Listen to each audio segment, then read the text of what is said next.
Hey there, everybody. Welcome to Gather and Go, the podcast that helps you plan, promote, and lead better trips.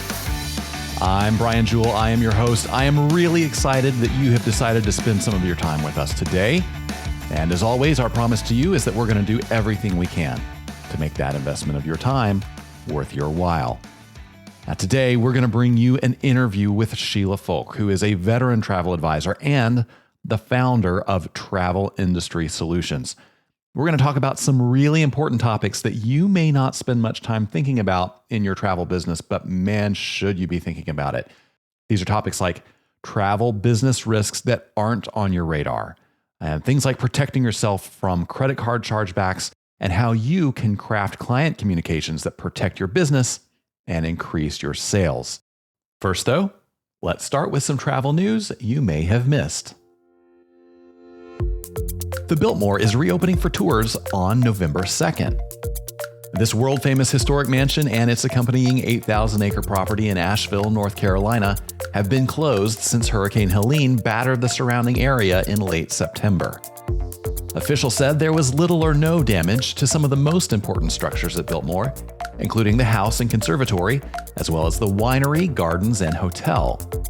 However, the main entrance, as well as other low-lying parts of the property, were impacted by heavy flooding, making them impassable for visitors. Because of this, the entire estate, including accommodations, has been closed since the storm hit. Now, workers are putting finishing touches on repairs this week, and the estate will reopen to the public on November 2nd. Now, Biltmore representatives said that guests with reservations for dates after November 2nd can expect to visit as planned. Guests who held reservations during the period between the storm and the reopening can reschedule their visits for any time over the next 12 months or receive a full refund. Well, now it's time for the road tips segment of our show. This is the part of the podcast where we normally give you some tips to help you make your next trip less stressful and more successful. Today, I actually want to focus on something that I hope will help you make your business less stressful and more successful. And this has a lot to do with the main subject we're talking about today, which is risk management in your travel business. Now, you may have heard earlier this year about the Department of Transportation announcing some new rules regarding airline ticket refunds. Well, those new rules have gone into effect this week. And if you do any kind of air travel with your group, it's important for you to understand these rules and make sure they don't impact you in a negative way. So let me give you a brief overview of the rules. Before I get into this, though, I want to give a hat tip to Mark Pestronk at Travel Weekly. He did a great column all about the legal ins and outs of this. I'm going to link to it in the show notes. It's really helpful. And if this is an area of concern for you, I would encourage you to read that article in its entirety. Okay, so here's what happened. The DOT put out these new rules requiring airlines to issue refunds on any flights that have been canceled or significantly delayed. And they put time requirements around those rules, which in general is a pretty helpful thing because if you've ever tried to get a refund from an airline, you know they have had a tendency to drag their feet.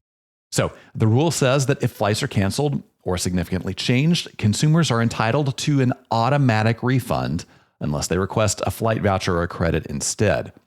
And in most cases, that refund is required to be issued within 7 days of the change or cancellation. Now, here's where things get tricky. If the consumer has bought their flight directly from the airline, it's pretty simple. The airline must refund them their purchase price directly. If they bought it from a third party, however, then the third party, or what the rules call, quote unquote, the merchant of record, that third party is responsible for issuing the refund, even if they no longer have the funds. So you may be a travel agent, a tour operator, another third party who is booking air on behalf of your customers. Well, if you took money from your customers and then paid it to the airlines for those flights, as the merchant of record, you would be required to issue the refund, even though you don't have the money anymore. Now, of course, the expectation is that the airlines will reimburse you for that refund. So here's the problem. The rules specify how soon the merchant of record has to issue the refund. It's that same 7-day window that airlines have to issue refunds to their direct customers. But the rule does not specify how soon the airlines must reimburse the merchants of record for the refunds they issue on their behalf. Now, it's not hard to imagine how this could get dicey. If you purchased tickets as the merchant of record for people in your tour group, and then a flight is canceled, then you may owe people in your tour group refunds, even though you have not received compensation from the airline. Now, let's say you've got a group of 40 people going on a trip to Europe, and the airfare was about $1,000 a person. If that flight gets canceled or delayed, you are on the hook for $40,000 worth of refunds, even if you don't have the cash on hand. And there is nothing in the rule compelling the airlines to provide that cash back to you before you are required to refund it to your customers. So, because of this, my tip for you today is to do whatever you can to make sure that you are not the merchant of record on transactions. There are a few ways to do this. If you are taking flights on a group trip, you need to work with a third party to purchase the air ticket so that that third party is the merchant of record and you are not. This could be something like a travel agent who does the booking for you. It could mean working with a major tour company partner that has their own air division and also has the liquidity to handle refunds as they come up. Or certainly that would also apply with a cruise line. If you are taking a group on a cruise and using the cruise line's air department to book your air, they certainly should be the merchant of record and should handle refunds so you don't have to.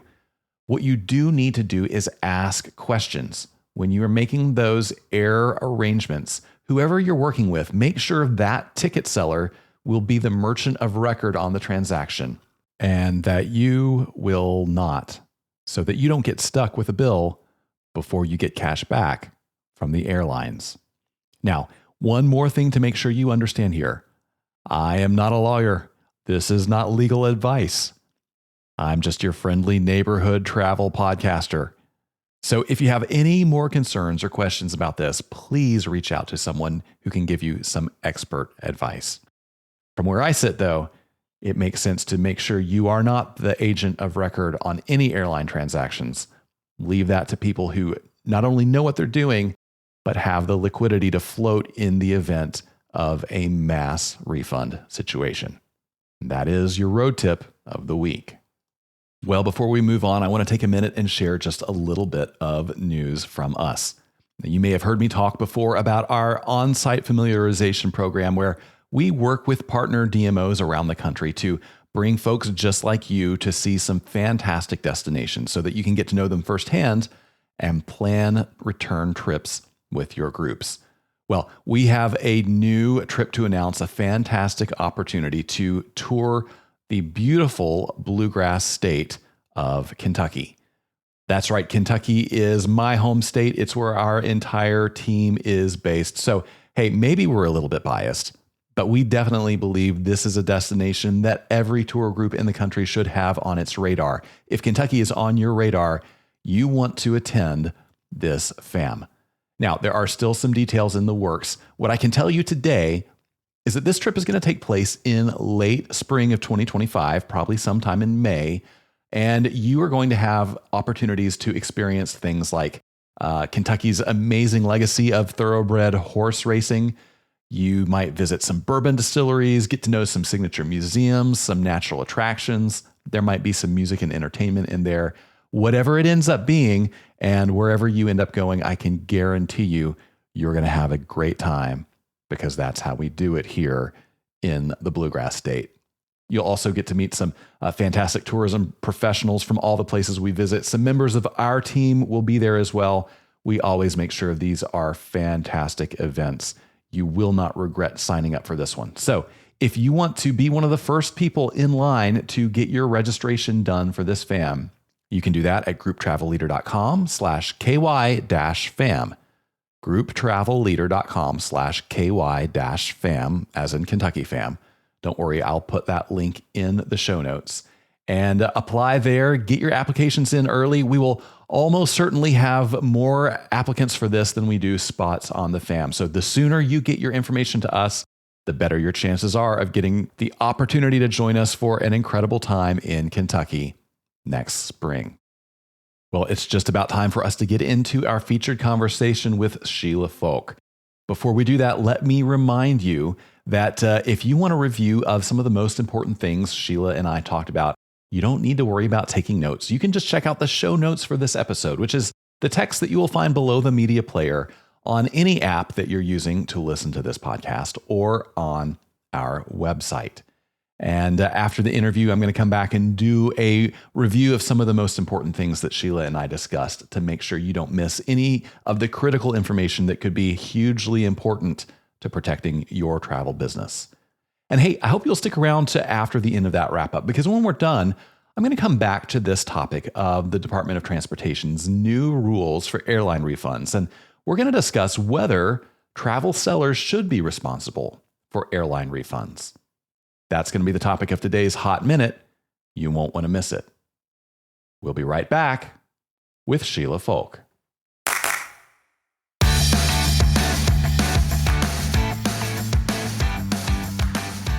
All right, everybody. My guest today is a travel industry veteran whose background includes work in destination marketing, association management, and product development.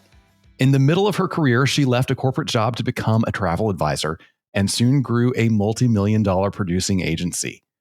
Today, she's the founder and CEO of Travel Industry Solutions, a firm that offers legal, marketing, and operational support for travel companies around the country. Sheila Folk, welcome to the podcast. Thanks so much, Brian. Thanks for having me here today. I'm excited to have you here. We're going to talk about so many people's favorite topic, which is risk management and legal and all those fun things that, many travel entrepreneurs don't like to think about. But before we get there, you started your journey as a travel advisor smack dab in the middle of your career. I think you told me you were like 45 years old. So can you tell us that story? Walk us through that moment and kind of what made you say, I want to shift my career to travel. Well, my journey is a little bit different than a lot of people because I think a lot of travel advisors get into this business because they love travel. They want to travel. They've been booking their own trips and they think it would be a really fun job. They've been planning itineraries for their friends. And my entry into this industry was not like that. So I was working for a former client's new startup, a hospitality tech startup. And when I went to work for him, it was really only supposed to be part-time. But I ended up working about 80 hours a week, and my daughter was being raised by a nanny, right? So yeah. I was like, this is not going to work for me. Happened to be talking to one of my neighbors and he said, you should become a travel agent. And I said, well, can I work from home? Can I make good money? Can I chart my own course and my own path? And he said, absolutely. And I said, okay, how do I sign up? Yeah. So that's really how I became a travel advisor. I really didn't care if I was selling shoes, widgets, makeup. As long as I could craft my life in the way that I wanted to craft it and make enough money to support my lifestyle. So that's really how I got into the travel industry as an advisor. Yeah. So you're achieving success as a travel advisor, rocking and rolling there. And then you start to notice that there is a need in the industry for some legal support, some risk management, things that led you to say, hey, I'm going to start another company here, Travel Industry Solutions. What was that thought process? What was the catalyst for that? Well, let me just back up. So originally, when I started thinking about TIS, it was because a lot of travel advisors were turning to me. They wanted me to mentor them on how to achieve these record numbers in such a short period of time, handle the volume. So a lot of it started with the tools that I created to create efficiencies inside of my business to help me to connect with my customers in a more efficient and a better way, to help me look professional, also how to upsell other products softly or other solutions very softly to increase my commissions. And so I started giving away a lot of my secret sauce. Probably for a couple of years, I was giving away my secret sauce to advisors, and I thought, there's really an opportunity here to provide a product or a solution to travel advisors to help them better communicate with their customers and close sales, more sales to create more efficiencies. But I will tell you that it was about in my third or fourth year, I experienced a chargeback. Mm. And it was from a close personal friend who was also the guardian of my child if I die, because I am a widow. He was my lawyer. He was my best friend, the executor of my estate. And while the chargeback was not against my agency, it was against my supplier, it was really painful. It was really, really hurtful. And it took a lot of time for me to gather all of the communication together to support my supplier. Because I came from an organization that focused on risk management and risk mitigation, I already knew the importance of having legal protection in place. So fortunately, I had that in place. But the experience was so incredibly painful in emotionally and in time.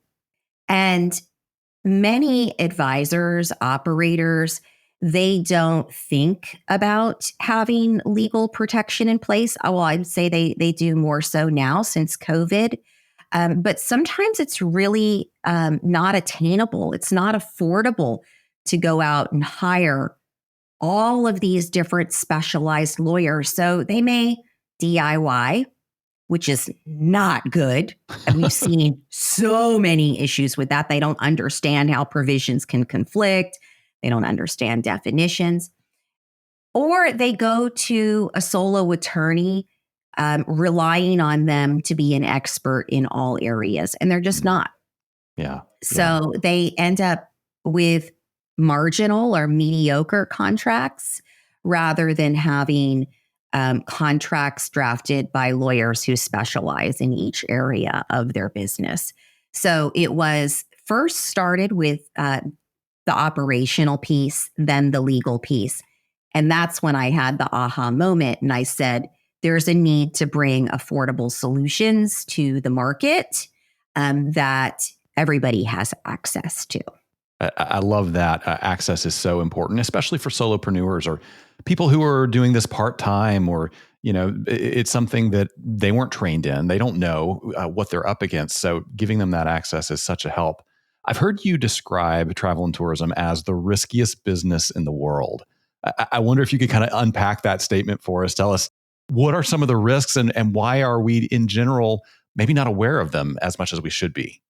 Well, first of all, I think that I know that there's a huge issue with synthetic identities that's on the rise globally. It used to be part of the dark web. It's no longer part of the dark web now.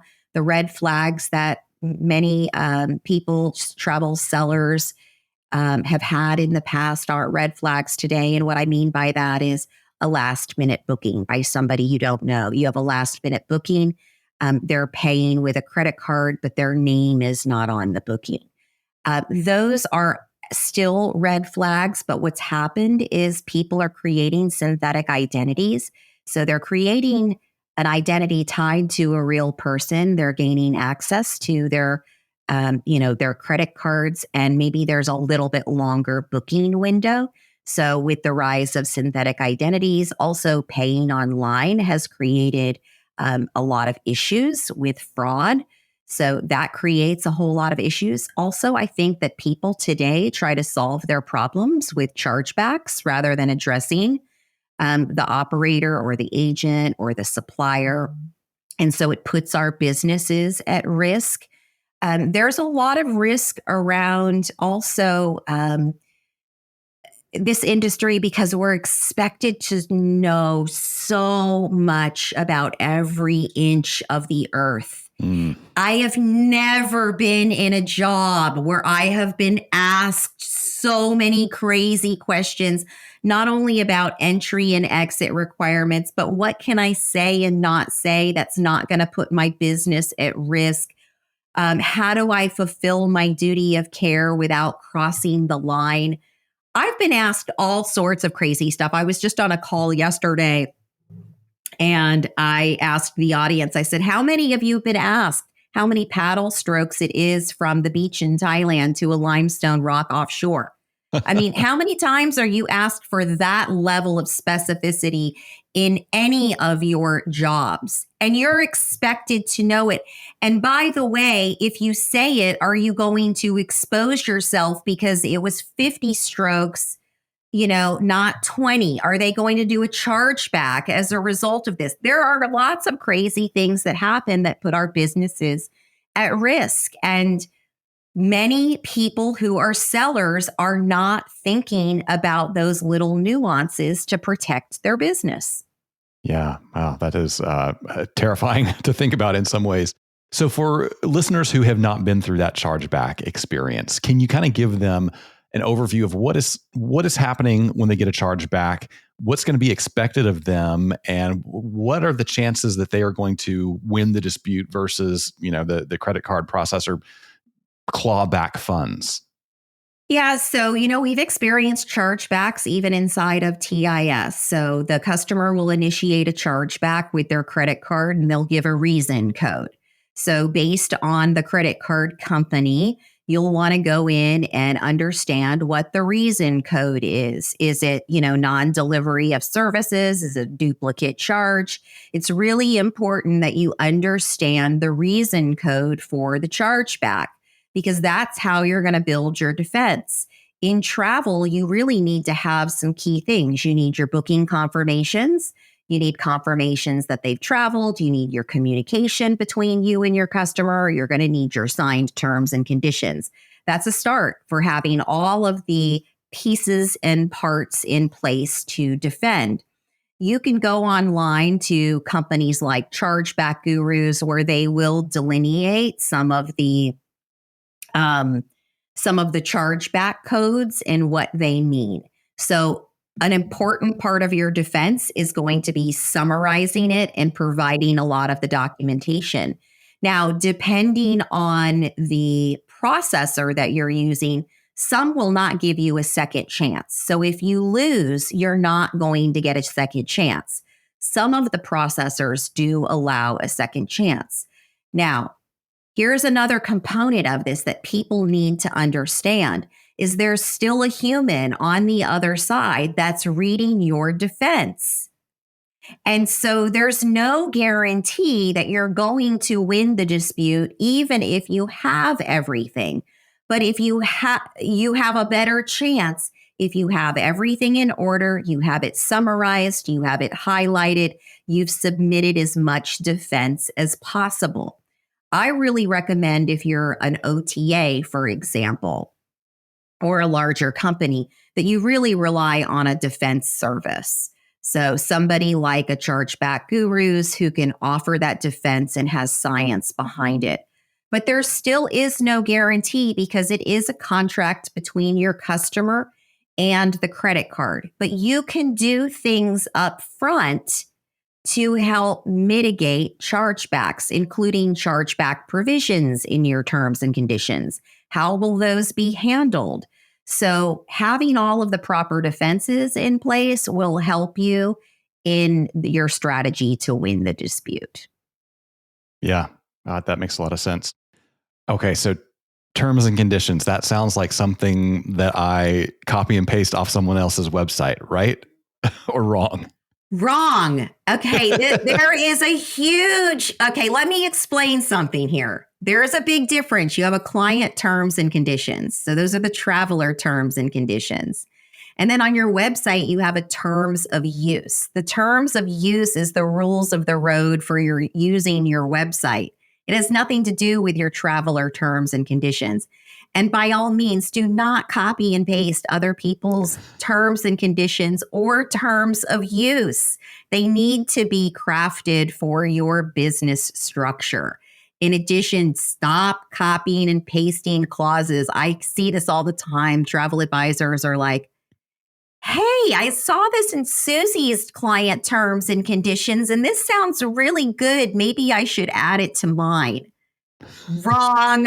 I mean, you have no idea what you're doing in negating other clauses inside of your terms and conditions document.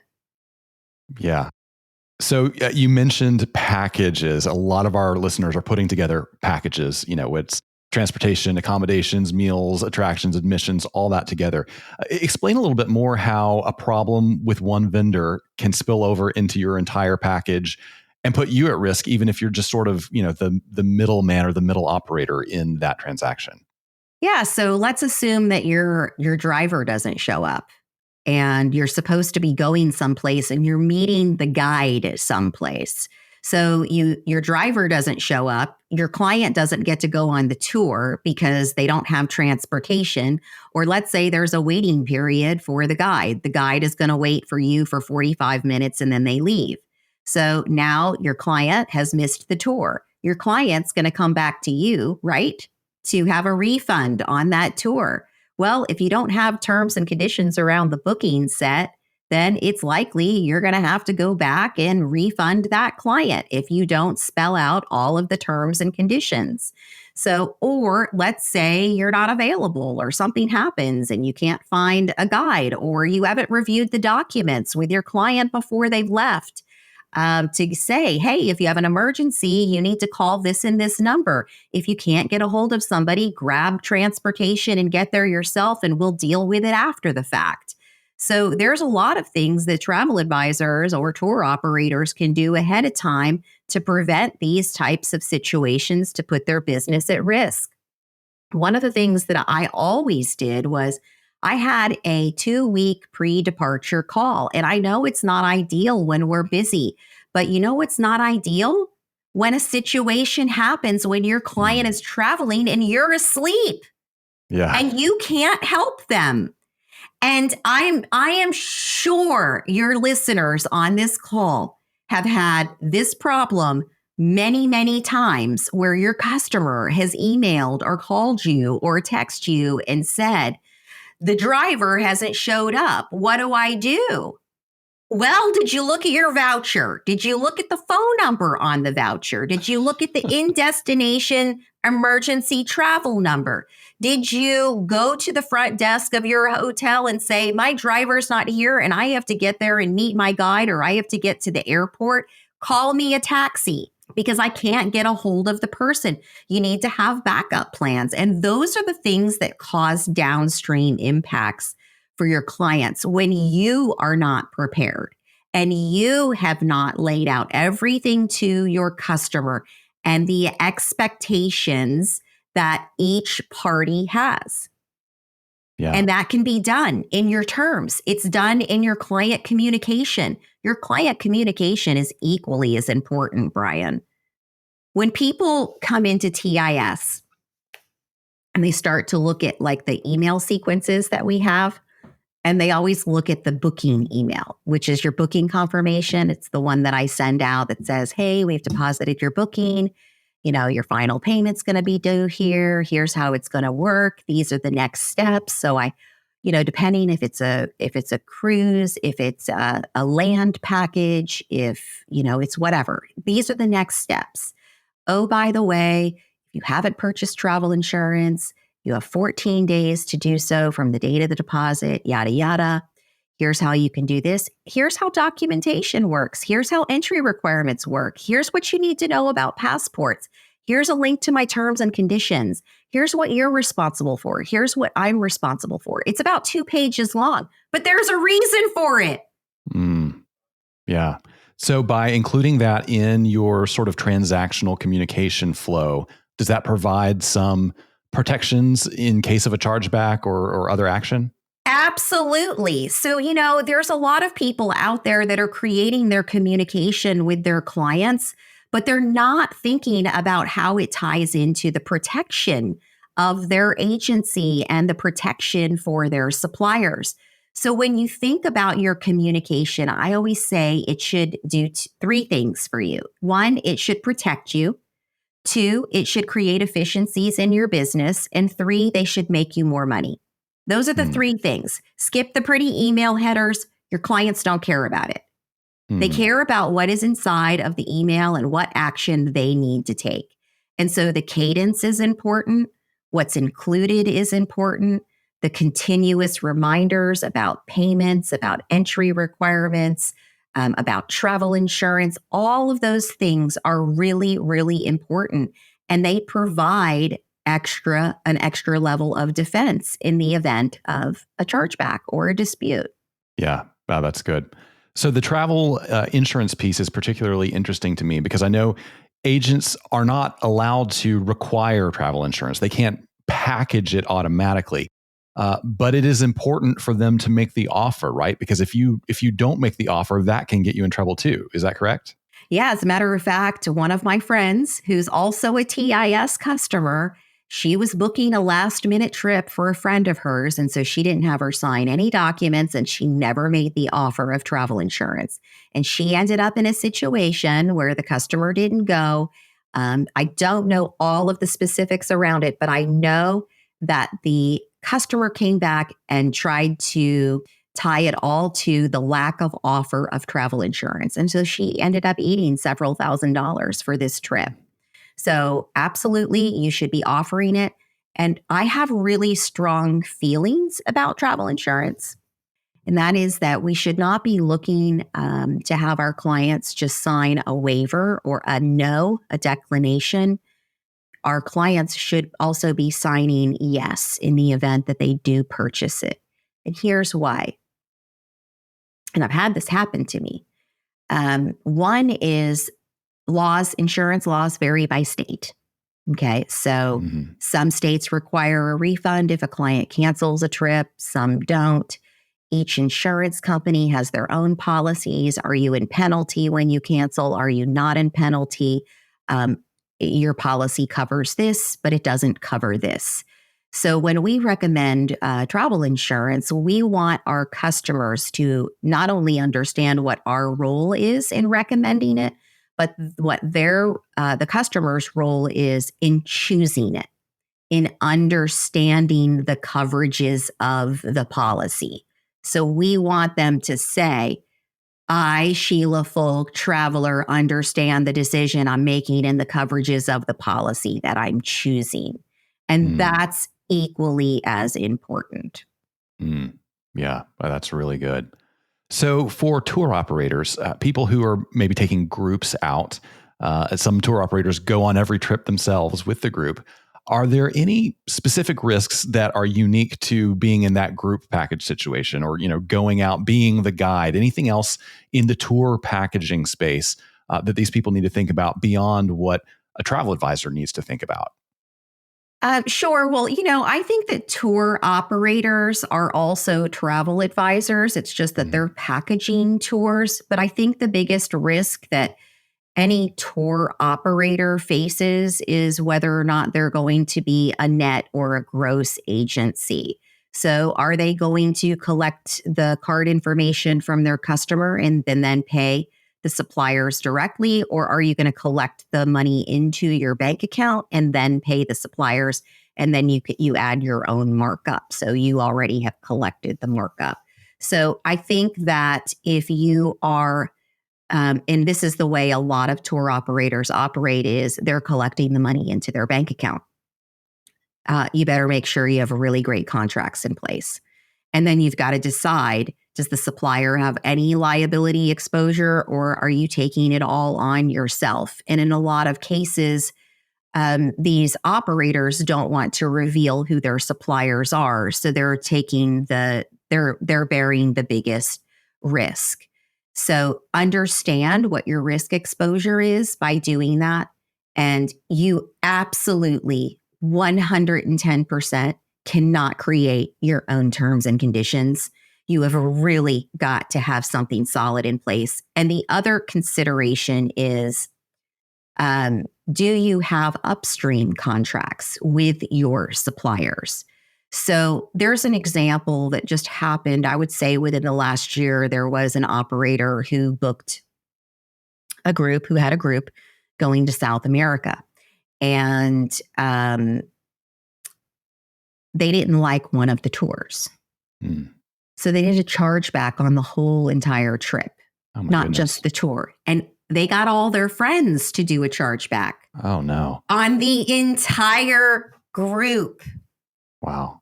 So how could this have been mitigated? Could, it been addressed through communication with the traveler? Could it have been addressed with communication or contracts with your supplier? There's a lot of unknowns that I have, but having upstream contracts with your suppliers, in addition to having the terms and conditions with your travelers, is super important. And then deciding what your risk tolerance is. You need to really understand your risk tolerance and what could possibly happen. Yeah. Wow. That is a scary thought.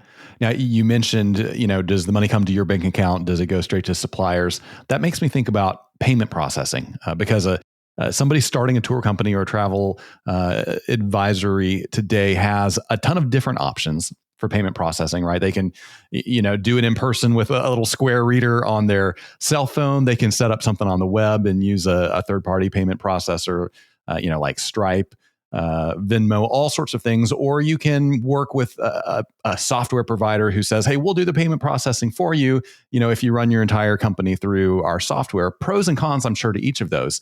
What do you recommend new travel entrepreneurs think about when they choose what direction they're going to go on payment processing?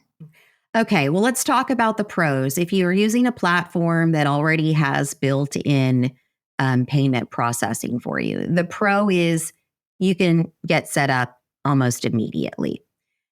You have the power of their network. So the power of their network is important because there are a lot of processors who don't want to work inside of the travel sector anymore.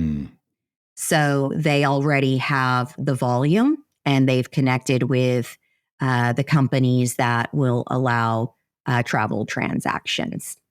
So those are two great pros for having connectivity with the solution that's provided inside of the platform that you're utilizing.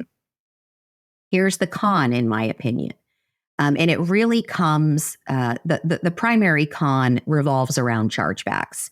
You're now relying on a third party to defend you. And so you don't understand the strength behind that third party, their understanding of chargebacks, how to defend you. Are they even defending you?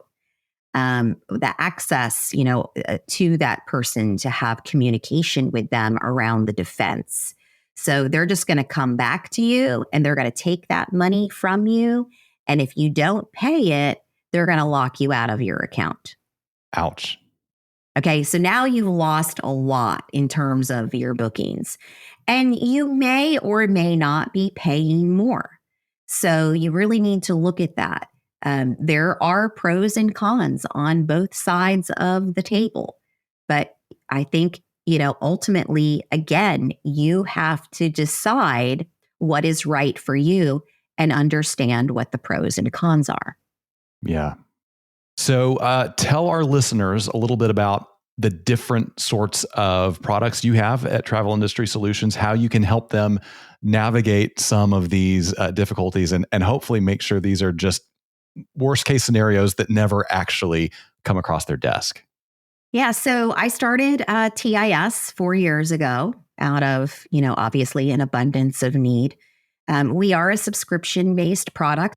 And the reason why is because we offer tens and tens and tens and thousands of dollars of legal solutions at a very low cost. We warranty our product. We keep our lawyers on retainer. We monitor laws. We keep agreements updated. We have technology wrapped around our solution. So we are an annual subscription-based product. We do have 3 tiers.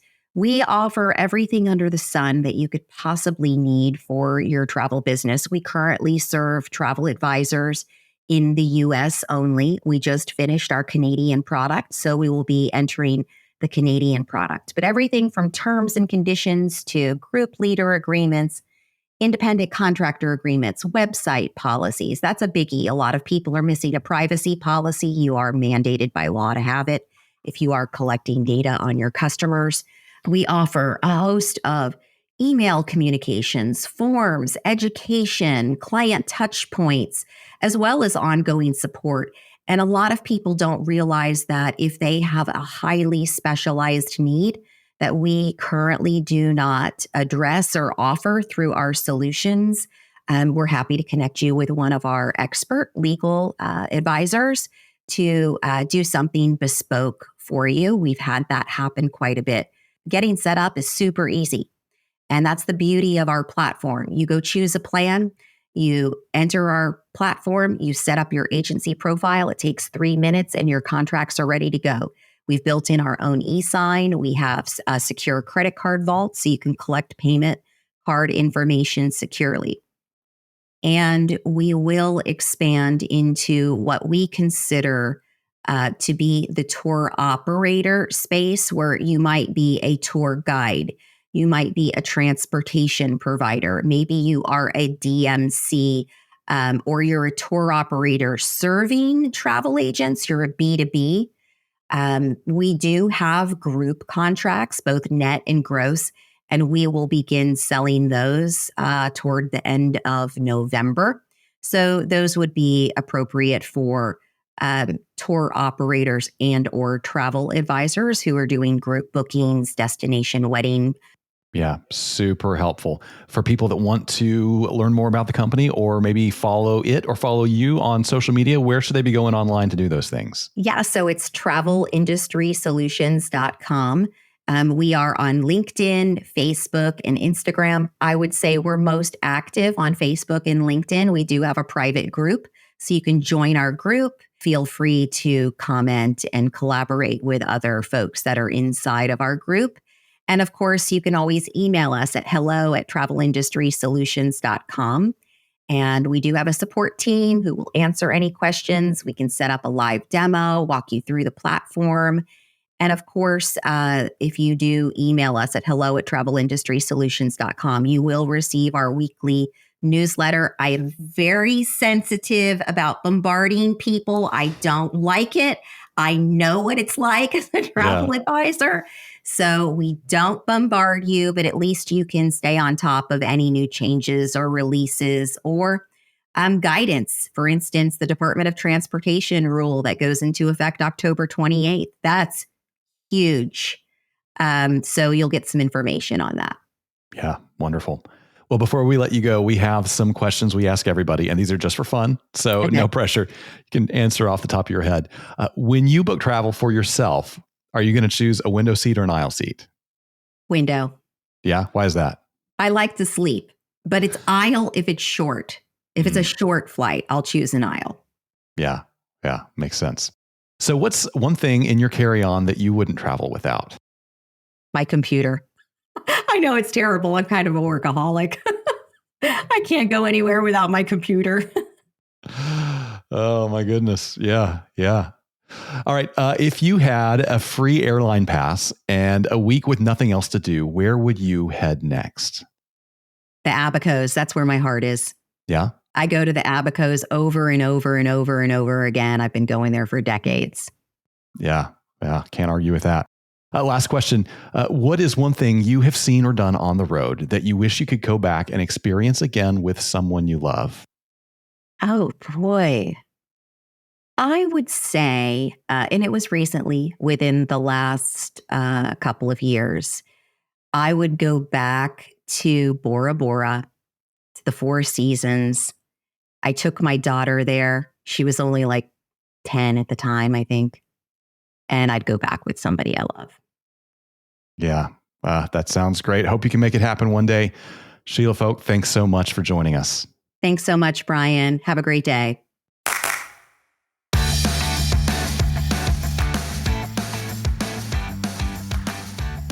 Well, I sure hope you enjoyed that conversation with Sheila Folk. And hey, listen, I understand that talking about risk and legal issues and payment processing and things like that may not be your favorite topic in the world of travel. I get it. But this stuff is so important because it has the potential to literally make or break your business. So I am so appreciative to Sheila for bringing those issues to the forefront and giving us some really well researched and really well thought out perspective and guidance on those topics. Now, I got to tell you, Sheila had so much good information to share with us that I was not able to fit it all in today's episode. Fortunately, you can see the entire unabridged interview on our YouTube channel, and I will link to that in the show notes. If you go and watch that interview, which I really think you should, you will hear Sheila talking about how she grew a multi-million-dollar travel agency in just a few years. She's going to explain why you need specific kinds of terms and conditions in order to get the right corporate insurance to protect your travel company.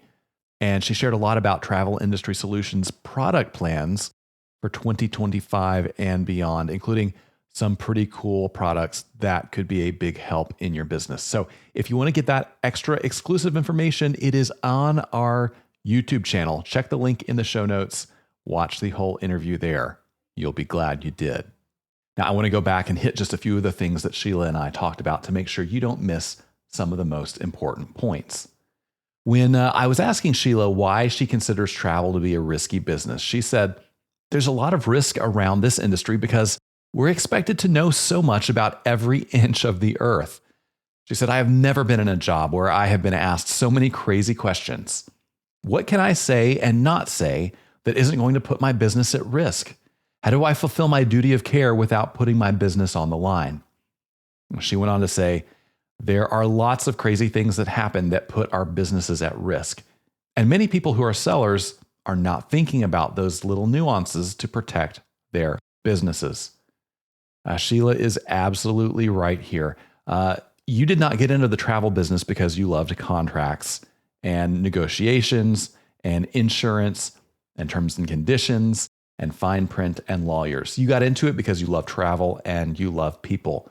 And this business can be very demanding just to keep those relationships up and produce the kinds of travel experiences that you want your customers to have.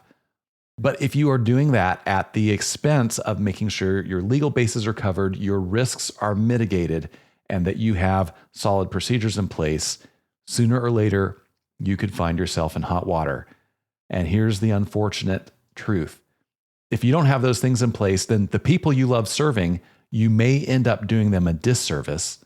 You may end up actually damaging some of those relationships. And you could end up disappointing your clients, taking their money and giving them a suboptimal experience in return. That's not what you're in the business to do. That's not what you want to do. So it's worth taking the time to make sure you are doing this part of your business right, even if it's not the part you enjoy. Now, when we were talking about client communication, Sheila said, there are a lot of people out there creating communication with their clients, but not thinking about how it ties in with the protection of their agency and the protection for their suppliers. She said communication should do three things for you. One, it should protect you. Two, it should create efficiencies in your business. And three, it should make you money. Skip the pretty email headers. Your clients don't care about it. The cadence is important. What's included is important. Continuous reminders are important. And they provide an extra level of defense. You know, I love this perspective from Sheila, in part because we all get way too much email, don't we? I probably delete more than 100 emails every day because they are just sales pitches. They're not relevant to me. They're not helping me with a question or a need or a problem I have in that moment. Well, if you're going to be communicating with your customers, then your communications need to be helping them with questions or problems or needs they have, or they need to be doing things like helping you create sales or helping you clarify exactly what's going to happen in this business transaction so that you're protected in case something goes wrong. And finally, when we were discussing the risks of group tour packaging in particular, Sheila said, I think the biggest risk a tour operator faces is if they're going to be a net or a gross agency. Are they going to collect the card information from their customer and then pay the suppliers directly? Or are they going to collect the money into their bank account and then pay the suppliers and add their markup? A lot of tour operators are collecting the money into their bank account, and you better make sure you have really good contracts in place. Now, Sheila knows a lot more about this than I do. And again, I don't give legal advice. I'm not a lawyer, but she brings up a really good point. If you are accepting cash into your own bank account, it probably makes you more liable, certainly exposes you to more conflict and grievance and potential legal action than if you are simply taking your customer's payment information and then passing it on to the vendor for the vendor to process the payment themselves. So if you don't understand all this, if you don't know exactly where your company sits in all this, if you're not sure that you know the procedures for all this, I would really encourage you to reach out to Sheila. Check out Travel Industry Solutions, or reach out to the attorney you work with, somebody else in your network that understands this stuff, because it is too important to let slide. Really helpful information there from Sheila Folk. Well, we talked earlier in the episode about this new rule from the Department of Transportation that requires both airlines and third-party ticket sellers to refund clients their full airfare within 7 days of a flight cancellation or disruption.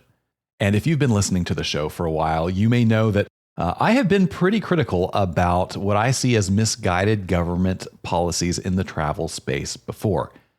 So I bet you're wondering, what exactly does Brian think about this new rule? Well, I will tell you in today's Hot Minute. Yeah, that's right. The Hot Minute is the portion of the program where I take 60 seconds to give you my unfiltered views on an issue that impacts tourism every day.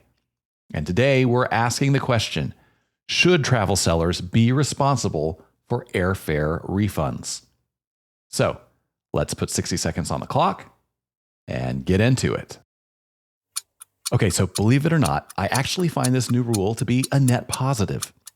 After all, it's an attempt to solve the very real problem of airlines dragging their feet when it comes to refunds. And the problem can get even worse when a third-party travel seller is involved, because customer refunds often get caught in limbo when airlines and agencies point fingers and play the blame game. So I understand why the DOT wants merchants of record to provide refunds.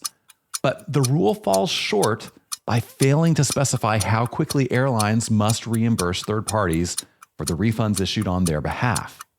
Now, ideally, the airlines would reimburse agencies within the same time window that they refund everyone else. But I'm not optimistic that they will. And this could mean a lot of pain for small businesses caught in the middle. So while this new rule is a step in the right direction, this problem won't really be solved until regulators force the airlines to reimburse their agents just as quickly as they refund their direct customers. Well, that's the Hot Minute. That's how I see things anyway. Of course, you are welcome to disagree with me, and we can still be friends. And hey, whether you agree or disagree, we would love to hear from you. You can reach me with your thoughts, questions, rebuttals, hot takes of your own, whatever you have to say, at podcast@grouptravelleader.com. I read every email that comes into that address. I really enjoy hearing from you. And hey, you never know, your ideas might just be the topic of the next Hot Minute. And hey, while you're in the mood to give us some feedback, would you do me a huge favor? Would you go to your favorite podcast app? And if you haven't already, subscribe to the show, do it there so that you get our next episode automatically. And while you're there, if you could give us a rating, leave us a review, those are really helpful. I am so thankful to everyone who has done that so far. My thanks as well to Sheila Folk for joining us today. On the next episode of Gather and Go, I'm going to bring you a really insightful conversation with Marika Brewster, founder of the Von Mack Agency. We're going to talk about a human approach to travel marketing. You won't want to miss that. Until then, though, remember this. At the end of the day, we are all on this trip together, so let's make it a good one. See you next time on Gather and Go. Gather and Go is hosted and executive produced by me, Brian Jewell. Our publisher is Mac Lacey. Danya Simmons is our creative director. Ashley Ricks is our circulation manager and graphic designer. Our sales team is Kyle Anderson and Talisa Reck. To advertise on the podcast, call Talisa at 859-253-0455. Gather and Go is a production of the Group Travel Leader. For more information about our magazines, podcasts, and events, Visit us online at grouptravelleader.com.